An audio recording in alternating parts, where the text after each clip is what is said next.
Yoeli sura ya 2 na mstari wa 13 unasema hivi, lalueni mioyo yenu wala si mavazi yenu. Lalueni mioyo yenu wala si mavazi yenu. Mungu anaposema ya kwamba lalueni mioyo yenu wala si mavazi yenu, anataka ya kwamba unapompokea Yesu Kristo kuwa Bwana na Mwokozi wa maisha yako, mpokee kule rohoni. Mpokee kule rohoni. Maana ukimpokea mwilini, ukimpokea ukajifanya kwamba wewe umeokoka, ukajifanya mnyenyekevu tu wa mwili huu ambao kwamba rohoni kwako hakuna unyenyekevu, kumejaa unyang'anyi, kumejaa dhambi nyingi, si ndio? Uokovu huo hautadumu.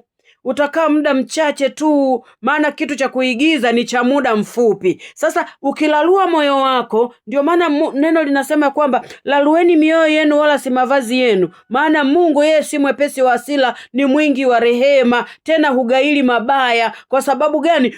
Ukilalua moyo wako, ukimpokea Yesu Kristo kuwa Bwana na Mwokozi wa maisha yako toka moyoni, sasa vile vilivyofanyika ndani, kule ndani rohoni, vile alivyovifanya Mungu ndani, ndivyo vinajidhihirisha rohoni. Unaona? Lakini ukisema ya kwamba mimi nimeokoka, lakini kwamba unasema kwa mdomoni, ndo hao ambao unaona kwamba wanazalilisha wokovu. Yaani ukiokoka mdomoni, ukiokoka mwilini, yani wokovu huu wa juu juu, ndio wewe unayesimama kuuzalilisha huu wokovu. Kwa sababu unasema umeokoka, lakini maneno yako yanakataana na matendo yako. Kwa sababu unaposema umeokoka, natakiwa kwamba wokovu uonekane, yani maneno unayoyasema yaendane na mwenendo wako, yaendane na maisha yako, ndipo watu wakuelewe. Maana ukishatangaza wokovu, wewe ni barua unatakiwa kusomwa na kila mtu ili mtu ajifunze kwako.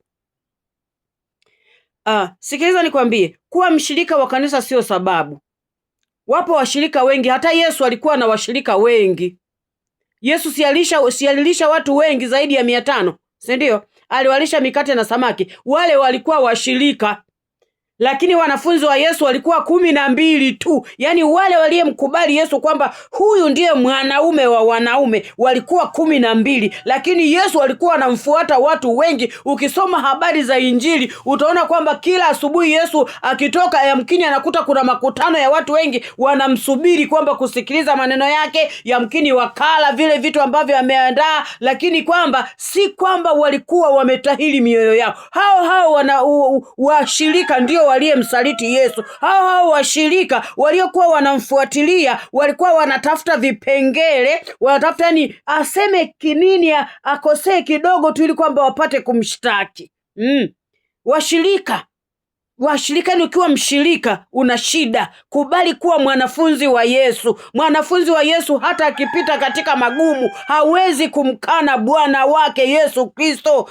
Tunajifunza kama yule mwanamke ambaye alimuomba Yesu kwamba mtoto wangu anaumwa mno, nenda ukamponye, lakini Yesu akamjibu ya kwamba chakula cha watoto wangu siwezi kuwapa mbwa. Yule mwanamke akasema hata mbwa wanatamani kuokota makombo chini ya meza za bwana zao. Yesu akasema sijaiona imani kubwa kama hii. Unaona? Kwa hiyo yani yule mtu alikuwa amemkubali Yesu itakapokuwa, lakini mshirika wa leo ndo mwiba kanisani. Kwa sababu gani? Hajatahiri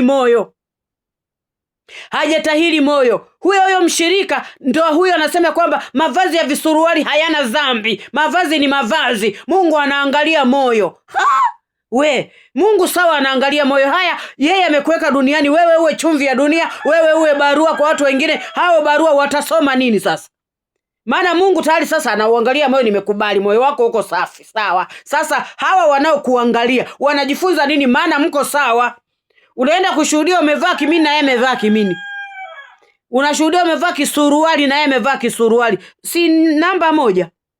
Kila siku huwa nasema hivi na nitarudia kusema kwamba anayevaa suruali, anayevaa vimini, hata kama akiwa mchungaji, hata kama akiwa mshirika mzuri namna gani, ana muhuri wa shetani. Huyo ni nini? Huyo ni mtumishi wa shetani. Yani huyo ni agent kamili ambaye kwamba anatafuta kanisa la Mungu ili apate kuliangamiza. Lakini kanisa la Yesu ni takatifu, maana Mungu anasema ya kwamba yeye ni mtakatifu. Kwa hiyo watakayomwabudu imewapasa kumwabudu katika roho na kweli, na akasema ya kwamba mtakuwa watakatifu kama mimi nilivyo mtakatifu. Sasa ukisha kuwa mtakatifu, ni lazima vitu vingine unaona aibu, hata sema yako, hata pita yako, hata mavazi yako ni lazima uyakuheshimishe, na Mungu wa mbinguni akubariki, na Mungu wa mbinguni akusaidie, na Mungu wa mbinguni akupe kutenda sawa sawa na mapenzi ya Mungu.